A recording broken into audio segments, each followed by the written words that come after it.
Hi, everyone. Welcome to Dishing Drama with Dana Wilkie Uncensored. We have officially moved to Patreon. Here's a sneak peek of Dishing Drama with Dana Wilkie. Come on, bitch, let's go.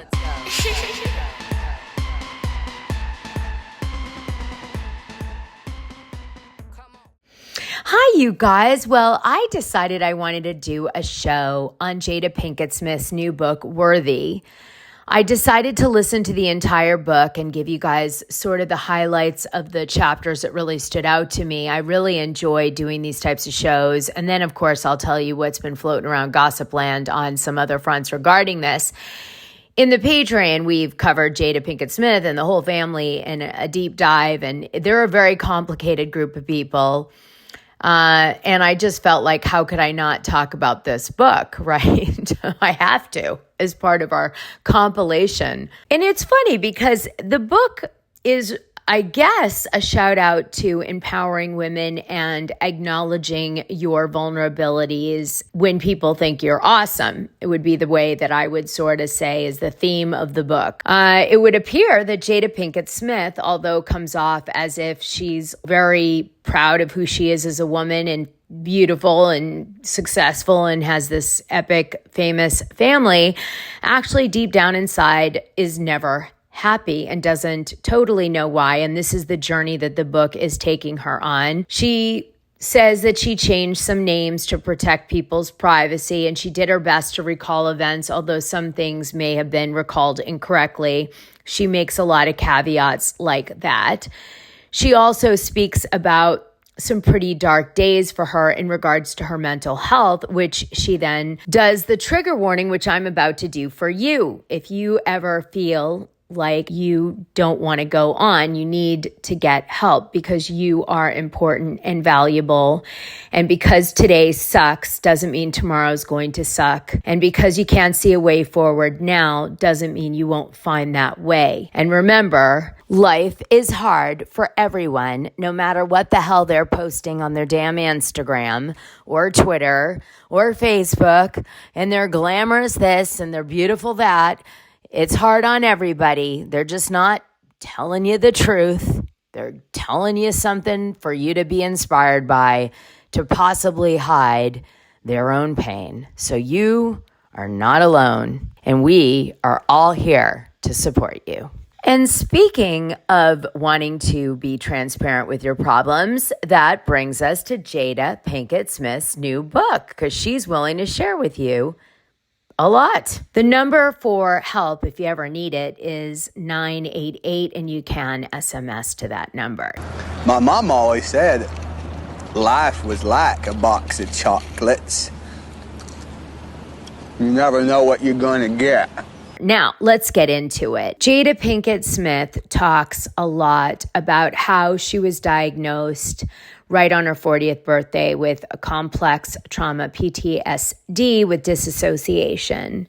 And that as a result of this diagnosis, she finally understands why her whole life she has felt plagued with doom and that she's not been happy. And although on paper she has this amazing world around her that she's created and she's followed all the social rules by working hard and accomplishing goals that other people would be so impressed by, she still feels without happiness. And she also comments that she's not in a good place with Will Smith. And she starts to contemplate suicide, but she doesn't want to hurt her children. So she decides that she is going to, instead of doing a proper suicide, she's going to make it appear as an accident. She goes up to Mulholland Drive, which is actually a site of many incidences where we've lost celebrities in car accidents. And she drives down the road contemplating what cliff she might drive her car off of to make it look like an accident. And the only reason she doesn't follow through with it, based on her testimony, is because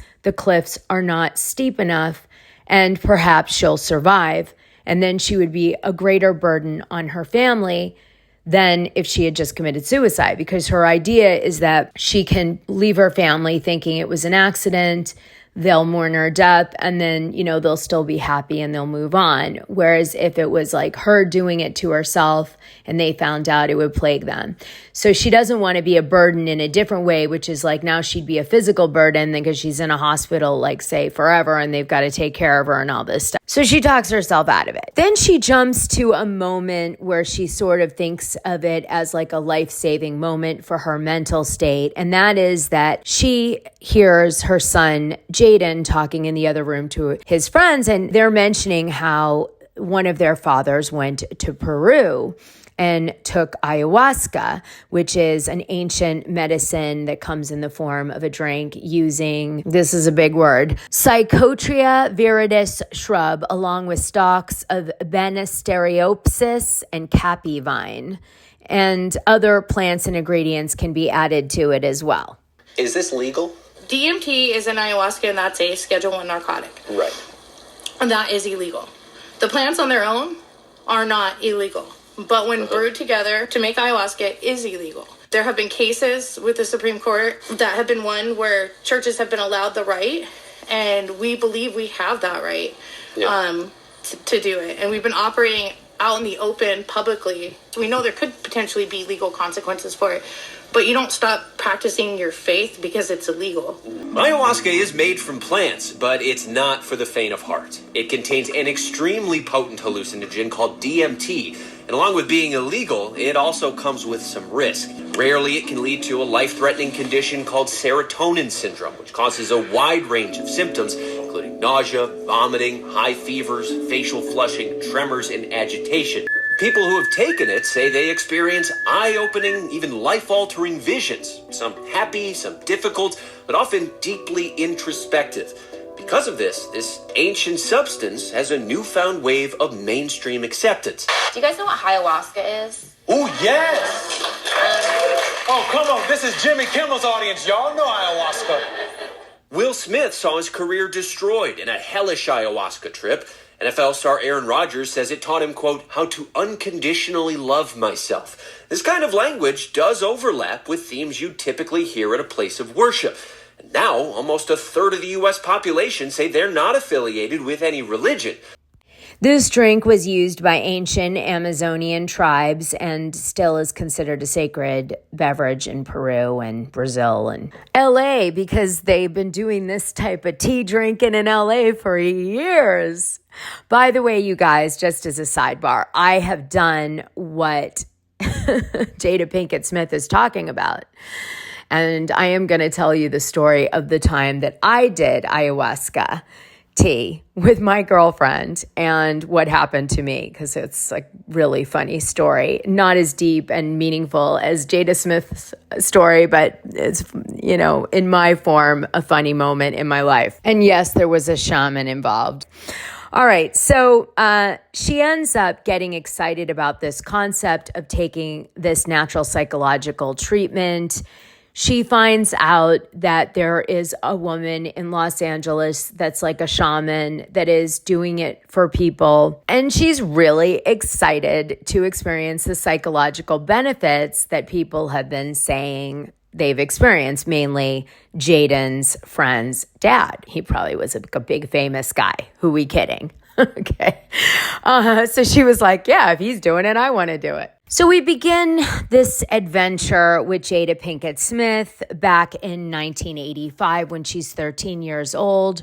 Her mom is an RN hospital maternity ward nurse, and she works the night shift from 7 p.m. to 7 a.m. She's a single mom. At this point in the story, in 1985, Jada is 13 years old, and her mom has just newly separated from her stepdad, and she's working incredibly hard to try to give a life to Jada Smith, and as a single mom was struggling. And Jada is a wild child and a little bit of a rebel, we get a sense of. And she has this boyfriend who she calls out was Black and Asian, and he works at 7-Eleven, and she decides that she wants to go out and see him, although she's 13 years old, because her mom isn't home, she's at work, and that she's going to just go through the streets of her neighborhood and this more dangerous part of her neighborhood, like on the edge of it, because she is like a good part of her neighborhood, a bad part of her neighborhood. And so she journeys into the bad part of her neighborhood. And as she's walking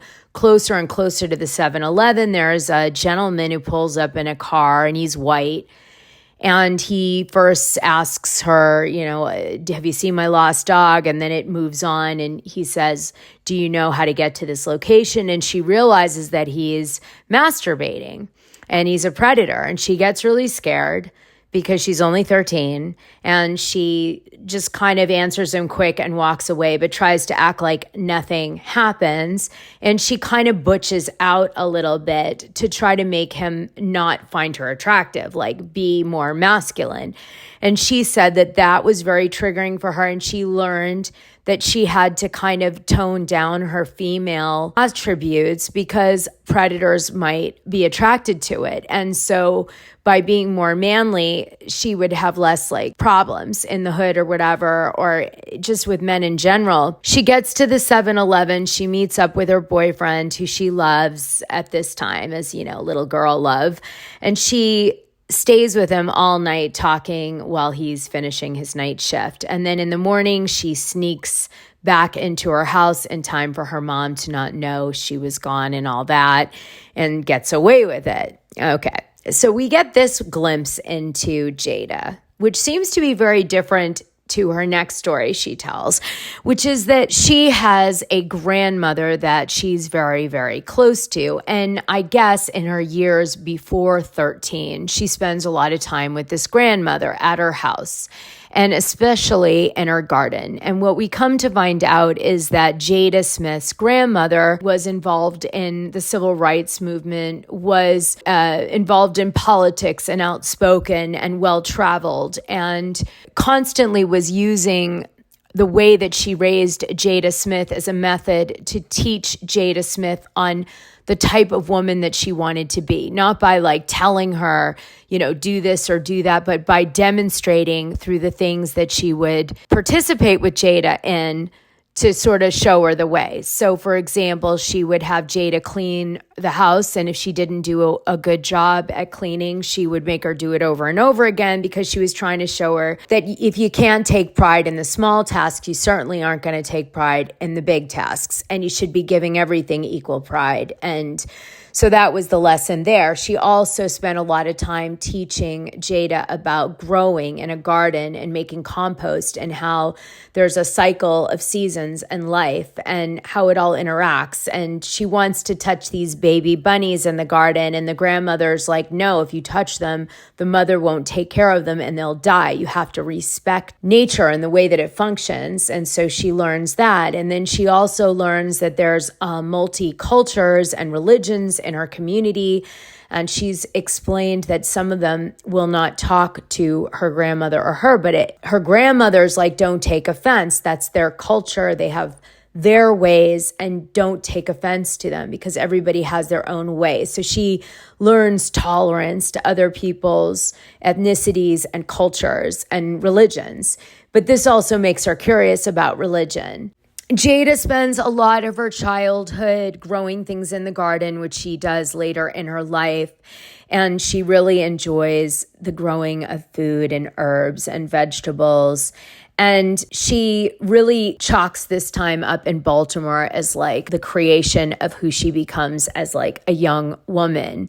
Her grandmother will not allow tickling and spanking to any kids in the house. And the reason for this is that she recalls a time in slavery where the slaves were punished by obviously beatings and then also tickling from a torture perspective. And so it had a bigger symbolism to her grandmother than just like even the perspective of like child obedience. It was like so symbolic, and her grandmother was very symbolic about everything she did. So this is where Jada is getting all of this outspoken kind of advocacy, obsession, love, messaging, and all this is kind of coming from this origin. But Jada gets a big surprise from her grandmother, which is that her grandmother's mother was diagnosed with schizophrenia and was institutionalized in Boston by her husband at that time. And this is shocking to Jada. And then she finds out more surprises about her perfect grandmother, which is that her grandmother actually got pregnant when she was 13 years old. And Jada thinks this was because she went to Jamaica and she didn't know anything about sex and how it worked. And so she participated in something. She doesn't know if it was consensual or not, but essentially she gets pregnant because she's not understanding at that young age what can happen. And so Jada finds out this difficult truth that her grandmother would have been, shunned in society because of the fact that she was 13, a woman of color, an immigrant, and pregnant.